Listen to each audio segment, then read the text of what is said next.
আজকে আমরা art paper দিয়ে খেলনা এরোপ্লেন বানাবো। চটপট কাগজ কাটতে বসে পড়লাম। 5টি কাগজের টুকরো রেডি করলাম। কাগজের টুকরোগুলোকে বর্গাকার শেপে কেটে নিলাম।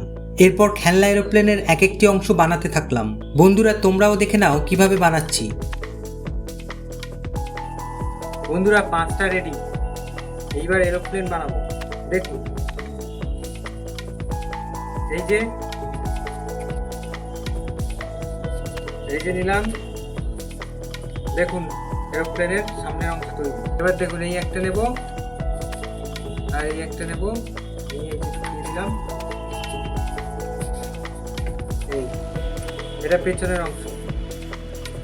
এইবার এই পেছনে দিয়ে দেবো। দেখুন কত সুন্দর এরোপ্লেন। বন্ধুরা, কাগজের খেলনা এরোপ্লেনটাকে 50-এর মধ্যে কত দেবে?